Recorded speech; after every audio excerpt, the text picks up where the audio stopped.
Non, voilà, tu es détendu, tu sens bien, un petit peu. Alors dis-moi, tu as quel âge? J'ai 16 ans. Tu as 16 ans.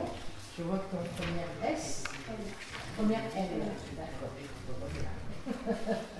Et comment, qu'est-ce que tu souhaites faire? Professeur de français. Donc tu aimes la lecture? Tu lis beaucoup? Non. Ça va? Allez, à toi.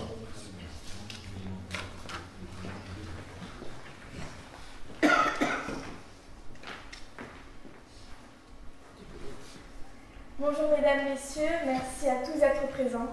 C'est un grand honneur pour moi d'être devant vous aujourd'hui afin d'essayer de percer les mystères d'une célèbre citation d'un grand homme d'État français, radical et socialiste qui a marqué l'histoire de la Troisième République.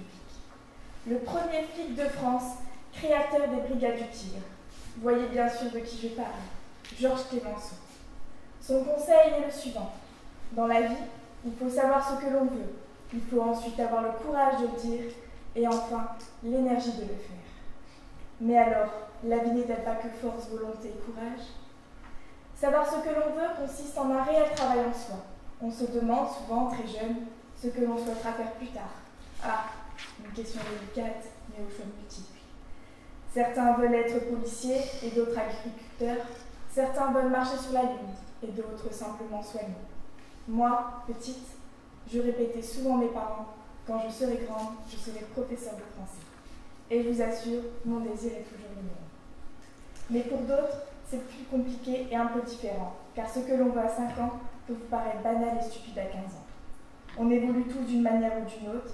Il y a ceux qui resteront de vrais enfants toute leur vie et ceux qui grandiront trop vite. Mais le plus important est de se poser les bonnes questions à tout âge, ou du moins d'essayer. Alors vous, oui vous êtes-vous déjà posé les bonnes questions? Non seulement celles qui décident de votre chemin professionnel, mais aussi au quotidien, celles qui vous font avancer sans trop se tromper, sans trop hésiter, et qui donnent une direction à vous-même, à votre vie et à la vie de vos enfants, en attendant qu'ils sachent à leur tour ce qu'ils veulent vraiment. Donc oui, la vie est volonté. Personne ne peut savoir à votre place, à la place de quiconque, ce que l'on veut vraiment, car tout dépend de qui l'on est, de notre caractère, de nos parcours et de notre rencontre. On évolue tous d'une manière ou d'une autre. Vous êtes la seule personne apte à faire certains choix, alors bien entendu que votre entourage, vos amis, vos proches vous aideront dans ce choix. Mais le plus important sera le vôtre, celui que vous apprécierez, celui qu'il ne faudra surtout pas regretter. Alors oui, les choix sont très divers. Il y a ceux que vous rencontrez au moins une fois dans votre journée, tels que « bon, on mange quoi aujourd'hui ? Je mets quoi ce matin ?» Mais il y a aussi des choix plus compliqués, plus réfléchis. Devenir parent est d'ailleurs un exemple. Pour cela, il est préférable de se faire confiance, de s'écouter et surtout d'écouter son cœur. Pour savoir ce que vous voulez, il faut d'abord se connaître soi-même. D'ailleurs, c'est l'un des conseils majeurs qu'a prononcé Socrate. Gnotis seautum, connais-toi toi-même. Ne construisez pas le chemin de votre vie en fonction des remarques et des critiques. Ce n'est pas parce que la mode des jeunes est de fumer que vous devez le faire, car le jour où vous vous retrouverez dans un lit d'hôpital, ces jeunes ne pourront rien pour vous. Ce n'est pas parce que votre ami n'aime pas le bleu que vous ne devez pas porter cette couleur. Trouvez-vous, trouvez le moi, trouvez votre moi. Commencez dans un premier temps à classer ce qui est important pour vous dans votre vie. Arrêtez de croire que ce que l'on veut est impossible ou qu'il est toujours trop tard. Profitez de la vie telle qu'elle vous est offerte. C'est souvent partant d'un manque que l'on peut cerner ce que l'on veut vraiment. Cela peut être avoir une vie plus épanouissante, un cercle d'amis plus vaste, une plus grande famille et un meilleur travail. En vous se trouvent des désirs, des sentiments, des volontés, des rêves un peu fous pour certaines personnes qui essaieront même de vous en dissuader, des désirs, des buts dont il faudra se donner tous les moyens nécessaires pour y arriver. Mais en vous se trouve aussi le courage. Le courage, c'est quoi? Le courage, c'est cette force qui nous aide, qui vous aide à accomplir des actions ou à supporter des épreuves. Il se manifeste de plusieurs façons. Il y a par exemple le matin, lorsque votre réveil sonne et que vous n'avez pas envie de vous lever, vous prenez votre courage à deux mains et vous faites quoi qu'il en coûte. Il y a aussi et surtout ce courage qui vous aide à avancer jour après jour. Toutefois, avoir le courage de dire quelque chose n'est pas aussi facile qu'on pense. Savoir dire non, affirmer ses choix, ne pas céder à la pression, se faire respecter, sont toutes des situations que vous avez tous déjà probablement rencontrées une fois dans votre vie. Il est vrai que savoir ce que l'on veut, c'est bien, mais avoir le courage de vous dire, c'est trop autre chose. Il y a ceux qui craignent de déplaire, de blesser quelqu'un. La situation phare peut être celle-ci. Lors de votre anniversaire, vous recevez par vos parents, par vos amis un cadeau, mais celui-ci ne vous plaît pas. Vous n'osez pas leur avouer. Tout ça pour vous dire qu'on a tous plus ou moins rencontré des situations dans ce genre. De surcroît, on s'est tous déjà un jour ou l'autre posé ces quelques questions. Je lui dis, va-t-il m'en vouloir? Quelle va être sa réaction? Un exemple tout bête, dire je t'aime à quelqu'un. Pour certaines personnes, cela va être totalement fluide, il va même le dire jusqu'à 20 fois par jour. Mais pour d'autres, la volonté y est, mais le courage s'efface un peu. Et se remplace par les premiers signes d'angoisse. La lèvre que l'on mordille, les jambes qui tremblent, on bien gêné, et on a tout simplement peur de sa réaction. Je sais de quoi je parle. Mais ce n'est pas tout. Il y a les exemples plus difficiles, comme le courage de tout quitter pour changer de vie, le courage de vivre alors qu'on est désespéré, qu'on voudrait mourir, ou encore le courage d'affronter la maladie et de lutter pour vivre, pour survivre.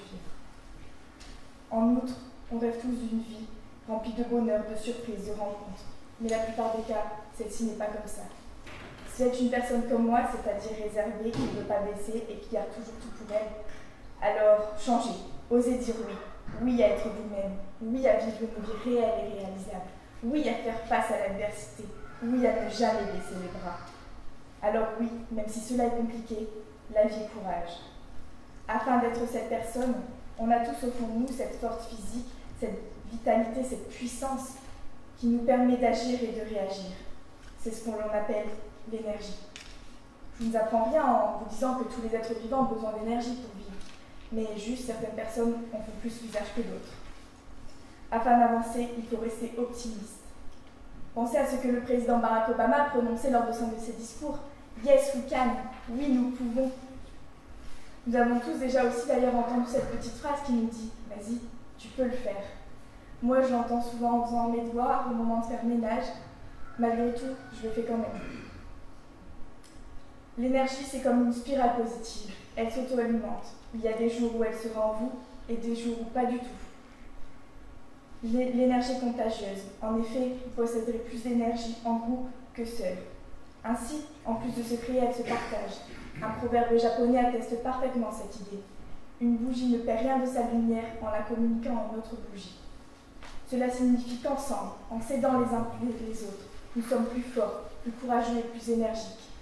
Énergiques à diverses activités, cela peut être, vous avez envie de courir le soir, mais la solitude vous arrête. Ainsi, en compagnie de vos proches, vos amis, cette solitude va disparaître et votre énergie à courir va revenir. Alors oui, la vie est force. Ainsi, à travers cette citation de Clémenceau, qui peut vous paraître banale, on peut voir qu'en réalité se trouve une multitude de conseils qui font pour la plupart référence à votre vie, à votre passé, comme à votre présent. Vous êtes vous-même, ne changez pas pour le bonheur des autres, changez pour vous. Évitez de garder cette accumulation d'énervement ou je ne sais quel autre sentiment.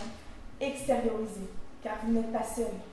L'énergie et le courage font partie de vous et vous aideront à avancer vers un jour, une vie et un monde meilleur. Alors, comme l'a dit avec véhémence George Eliot, il n'est jamais trop tard pour devenir ce que vous aurez pu être. Alors, à vos marques.